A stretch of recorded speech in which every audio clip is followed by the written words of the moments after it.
আসসালামু আলাইকুম। আমি শুধু বলছিলাম যে আমাদের পেঁয়াজ উঠানো লাগছে, কিন্তু আমি সেই ভিডিওটা করতে পারিনি। আসলে পেঁয়াজ উঠানোর জন্য এতটা কাজের চাপ, এই কারণে আমি ভিডিও করতে পারিনি। আমাদের প্রায় পেঁয়াজ উঠানো শেষের দিক। এবারের পেঁয়াজগুলো আমাদের যেরকম হওয়ার কথা ছিল কিন্তু সেরকম হয় নাই এই জন্যই যে এবার পেঁয়াজের সময়টা বৃষ্টি নামে নাই, এই জন্য পেঁয়াজটা অতটা ভালো হয় নাই। এখন পেঁয়াজটা ভালো হয় নাই সেটা আল্লাহ পাকই ভালো জানে যে কি জন্য পেঁয়াজটা ভালো হয় নাই, কিন্তু সবাই বলে যে পেঁয়াজটায় যদি বৃষ্টি পাইতো তাহলে পেঁয়াজটা অনেকটা ভালো হইতো, কিন্তু এখন যদি বৃষ্টি পাই তাহলে আরো পেঁয়াজের ক্ষতি হয়ে যাবে, কারণ পেঁয়াজের গাছ মরে গেছে। এই জন্য এখন আর বৃষ্টির দরকার নাই। এখন পাটের বীজ বুনাবে সবাই, সেই সময় বৃষ্টি হইলে ভালো হবে। আর পেঁয়াজ তো এখন উঠানো সবার শেষ হয় না, এই জন্য এখন যদি বৃষ্টি হয় তাহলে অনেকের ক্ষতি হবে, কিন্তু আল্লাহ পাক যেটা ভালো মনে করে সেটাই হবে। আর এই বছরে যেরকমই পেঁয়াজ হোক আলহামদুলিল্লাহ আমাদের খুব সুন্দর পেঁয়াজ হয়েছে, সবারই কম বেশি ভালো হয়েছে পেঁয়াজ, কিন্তু প্রথমে যেরকম গাছ ছিল সেরকম পেঁয়াজ হয় নাই, কারণ বৃষ্টি পায় নাই, মাটি একবারে শুকিয়ে গেছে। এই জন্য পেঁয়াজটা অতটা ভালো হয় নাই বলতে গাছের তুলনায় ভালো হয় নাই। আর এই পেঁয়াজটা আমাদের সোনার ফসল, আর প্রতিটা পেঁয়াজে আমি মনে করি আমাদের সবার ঘাম জড়িয়ে আছে। আসলে পেঁয়াজের এত কষ্ট করতে হয়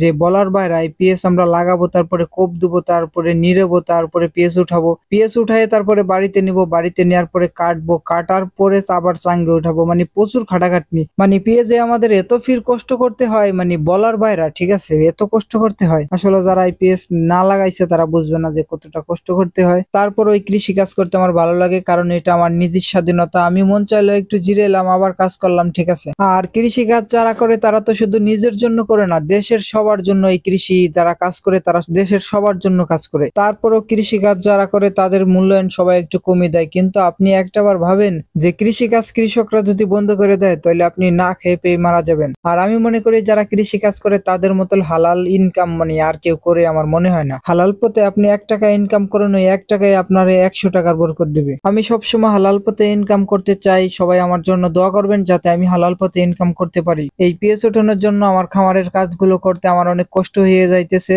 আসলে যাদের টাকা পয়সা আছে তারা যদি ইচ্ছা করে এরকম কাজ করবে কিংবা এরকম ফার্ম করবে, ইচ্ছা করলেই তারা পারবে না, কারণ এই কাজগুলো এতটাই কষ্টকর বিষয় যে মানুষে চাইলেই পারবে না এই কাজগুলো করতে। আসলে মানুষের স্বপ্ন তো অনেক কিছুই থাকে, ঠিক আছে, কিন্তু বাস্তব হয় খুবই কম। আর একটা কথা, মানুষ পারে না এরকম কোনো কাজ নাই, ঠিক আছে। চেষ্টা করলে সবকিছুই সম্ভব করার। হালাল পথে টাকা ইনকাম করার সবাইকে তৌফিক দান করুক, আমিন। আজকের ভিডিও এই তোমার শেষ। আসসালামু আলাইকুম।